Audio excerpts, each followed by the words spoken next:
शुभ सकाळ. तर स्वागत करते तुमचं माझ्या एका नवीन व्हिडिओमध्ये. आणि आता झाली आहे माझी सकाळची सुरुवात. तर आजचा दिवस तुम्हाला खूप आनंदाचा, आरोग्याचा जावो हीच ईश्वरचरणी प्रार्थना. आणि माझी घरामधली देवपूजा वगैरे झाली, झाडझूड झाली. आणि इथं मी उंबरा थोडा स्वच्छ पाण्याने धुवून घेते. त्याच्यानंतर मला त्याच्यामध्ये थोडीशी हळद, गुलाबजल मिक्स करून उंबऱ्याला लेप द्यायचा आहे. कारण असं आठवड्यातून एकदा करायलाच पाहिजे. कोणी कोणी तर दररोज करतं, पण त्याला लाकडाचा उंबरा पाहिजे. पण आमच्याकडे काही इथं लाकडाचा उंबरा नाही आहे, सिमेंटचा आहे. कारण पत्र्याचं घर असल्यामुळं लाकडाचा उंबरा नाही त्याला. तर असो कोणतंही असो घर आपलं, पण आपण जी पॉझिटिव्ह एनर्जी टिकवण्यासाठी आपण चांगले चांगले प्रयत्न करत राहावे. तर मी माझा पर्याय जो आहे तो मी करते. थोडंसं मी महाराजांच्या सेवेमध्ये ऐकलं होतं, त्यामुळे मी केंद्रातर्फे म्हणजे जे ऐकलं ते मी करत राहते. तर मी इथं ना हळदीचा लेप वगैरे दिला, थोडीशी रांगोळी काढली, स्वस्तिक काढली. त्याच्यानंतर उंबऱ्याला फुलं वाहून घेते मी. आणि फुलं वाहिल्यानंतर आपला जो मेन दरवाजा आहे तो मेन दरवाजा स्वच्छ कपड्याने स्वच्छ पुसून घ्यायचा, ओल्या फडक्याने. तर हा मेन दरवाजा आपला व्यवस्थित पुसून घ्यायचा. आणि त्याच्यावर पण आपल्याला स्वस्तिक काढायचं आहे आणि उंबऱ्याला दिवा पण लावायचा आहे. तर हवा असल्यामुळे थोडा तो दिवा भिजला होता, तर परत लावला मी. तर अशा प्रकारे मी उंबऱ्याची पूजा व्यवस्थित करून घेतली. घराची पूजा उंबऱ्याची पूजा झाली, देवाची पूजा झाली आणि आरती वगैरे झाली माझी सकाळची. तर असं वातावरण फ्रेश वाटतं. आणि त्याच्यानंतर आता मी इथं लागले स्वयंपाकाला. तर मी केली होती उसळची भाजी आणि पोळ्या, कारण अवधूतला आज सुट्टी होती. तर इथं माझी देवपूजा सर्व व्यवस्थित झाली होती. आणि आपलं स्वामीचरित्र पण मी वाचलं. आपलं जे आहे ते आपलं सेवा करायची. आणि असं सुंदर असं मस्त वाटतंय, प्रसन्न वातावरण घरापाशी. आणि तर चला आता मी घरं वगैरे पुसून घेते. त्याच्यानंतर घरं पुसल्यानंतर मला पडवी पण थोडीशी धुवायची आहे. कारण सकाळच्या पारीच रोज पाणी टाकून धुवायला पाहिजे. पण मग कसं असतं, मग वेळ भेटत नाही, कारण फुलं पॅकिंग असते. त्याच्यामुळे मग जेव्हा वेळ भेटेल मी तेव्हाच पडवी धुवत असते. तर इथं हा अवधूतला सुट्टी होती, मग मी त्याला आज ना मारुती स्तोत्र वाचायला बसवलं. आणि हनुमान चालीसा पण वाचायला सांगितली होती. तर मी ते ना टी व्हीमध्ये त्याला लावून दिलं. आणि ते कानावर शब्द पडायचे आणि ते ऐकून तो बरोबर मग त्या शब्दाला जोडून म्हणायचा. आणि मुलांना आपण सवय लावली जेवढी तेवढी कमीच आहे. आणि ऐकत नाही कधी कधी, पण मग जेव्हा वाटलं तेव्हा मी त्याला म्हटले ना, बस भाऊ, तर बसतो, सुट्टी असली का तो करतो. आणि इथं माझी पडवी वगैरे धुवून झाली, भांडे घसले, सर्व घर वगैरे माझं स्वच्छ आवरलेलं आहे. घरामध्ये पण व्यवस्थित सगळं आवरून घेतलं आहे मी. तर आता मला धुवायचं आहे धुणं. तर आता मी धुणं धुवून घेते. तर चला आता मी पटपट धुणं धुवून घेते.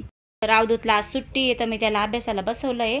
आणि तो घरी का राहिला, त्याच्या डोळ्याला थोडा त्रास होऊ राहिला, डोळे दुखत आहे त्याचे. तर मग त्याला दवाखान्यात न्यायचं आहे ना, त्याच्यामुळे आज मी त्याला शाळेत नाही जाऊन दिलं. पण मग त्याच्या पप्पाने सांगितलं होतं का घरी राहिलं टी व्ही नको पाहू, तर टी व्ही बंद आहे आता. आणि तो लागला आहे आता मस्त अभ्यासाला. भाऊ, मी धुणं धुवून येते. इथंच आहे आपल्याला. तर मी धुणं धुते, तो अभ्यास कर. तर आता मी धुणं धुवून घेते आणि मग जेवण वगैरे करू.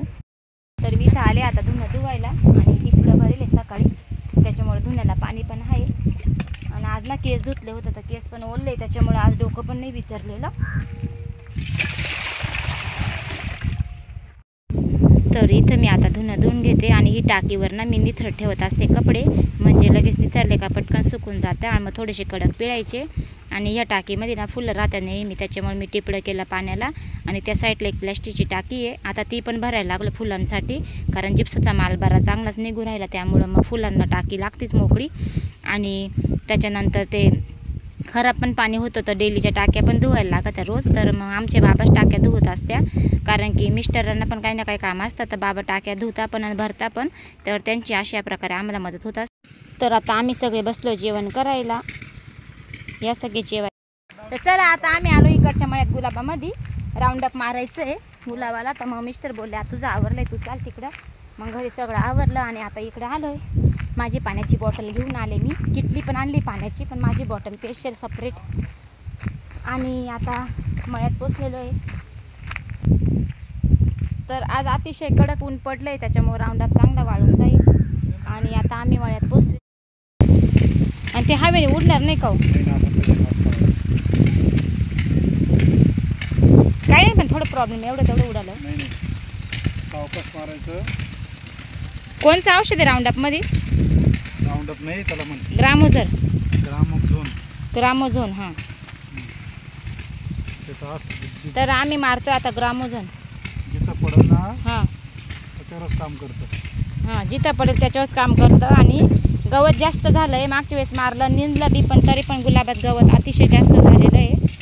आणि हरळीला स्पेशल मारलं होतं तर हरळी गेली जळून, तिकडे दिसते पिवळी, पूर्ण हरळी जळून गेली आहे. लोहळी पण नाही आता, पण हे गवतच महत्त्वाचं आहे. आता आम्ही आलो राऊंडअप मारायला, काम चालू आहे. येऊ का मी आता? मारू का मी? तर दाखवून देते आधी कसं काय. तर मिस्टर आणि गणपत भाऊ लागले राऊंडअप मारायला. मला पण त्यांनी राऊंडअप मारायसाठी आणलं होतं, पण नेमकं गण एक नाही चालू राहिलं, त्यामुळे आता मी पालकाची भाजी काढून घेते. कारण आमच्या अक्का आज आले नाही मला, ती भाजी काढून घेते आणि तर जिथं काढली तिथं आता जिथं काढून घेते. बघू शकता पालकाची भाजी उन्हामुळं थोडी सुकली, पण ती पाण्यात टाकली की बस ताजी होऊन जाईल. तांदुक्याची पण काही भाजी, आज दोन्ही भाज्या काढून घेते. रिकामा टाईम येते एवढी काढून ठेवते, मग लागलंच तर थोडासा राऊंडअप मारू लागल. त्यांचा पण हात दुखतो, क लागून जाते हाताला.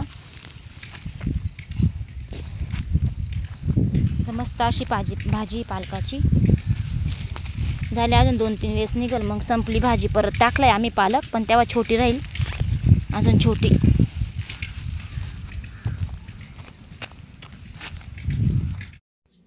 तर ना गुलाबामध्ये गवत असली दाट झालं आहे. आत्ता निंदलं होतं, पण जेव्हा निंदलं ना त्या टायमाला पाऊस चालू होता आणि त्याच्यामुळं जे खुरपून गेलं किंवा जे काढलं गवत ते लगेच बारीकलं गवत नंतर उभं राहिलं होतं. त्याच्यामुळं आता परत दाट गवत झालं आहे. आता परत दुसऱ्यांदा निंदणी करून घ्यायला लागल, म्हणजे वावर. याला टोप्या का बरं नाही लावल्या हे वेळेस? गनला टोप्या का बरं नाही लावल्या? टोप्याने व्यवस्थित नाही मारते, काही पुढं मुडं राहून जातं. आणि त्यांना जरा मोठे टोपे, त्याच्यामुळे ती व्यवस्थित सेट नव्हती होत. त्याच्यामुळे आता गनला टोप्याने लावल्या, आम्ही असंच मारू राहिलो. लई लवकर गवत आलं, पण त्यांना म्हणले मी मारते तुम्ही खाणं ते सोडा, पण ते म्हणते मशीन रिकामं नाही, त्याच्यामुळं.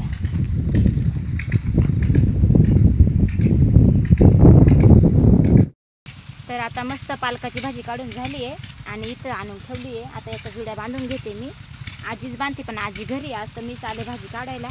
आणि इथं सावली, तर मस्त सावलीत पण बसले. आता पाणी पण पिते, तर भारी वाटतं सावलीमध्ये बसायला. आता आबट आलं, मग खूप कडक ऊन होतं आणि भाजी पण सुकली बघा पालकाची. तर मग घेतली काढून पटापट. आता घरी जायचे भाजी घेऊन. तर आता भाजी काढून झाली आणि आता मी लागले गल्ल्या निंदायला, म्हणजे जे मोठे कांग्रेसाचे असं बोंद काढून घेते मी सरा.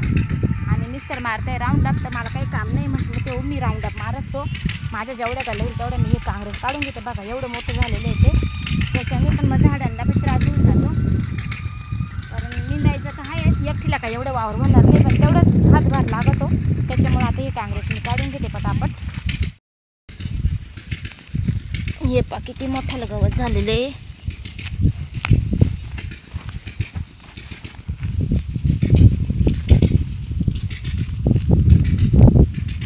काँग्रेसचे बोंदे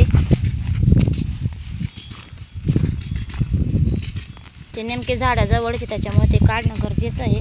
आणि हे बघा हरळीचा, त्याच्यावर इतकं औषध कडक मारलं ना, हरळी एकदम सुकून गेली, म्हणजे तिचा पार आता बुडापासूनच जळून गेल्यासारखी हरळी झालेली आमची.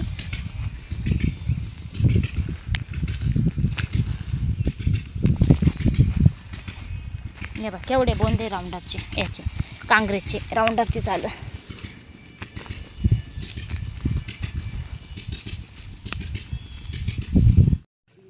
तर मळ्यातून आले मी घरी आणि मी लागलं की स्वयंपाकाला. मी इथं केला गोरण्याच्या शेंगा, थोडेसे कोथिंबीरचे मुटके करायचे होते आणि पोळ्या. तर कोथिंबीर चिरून ठेवली ते दुपारीच आणि आता मी पीठ मळून पोळ्या करून घेते.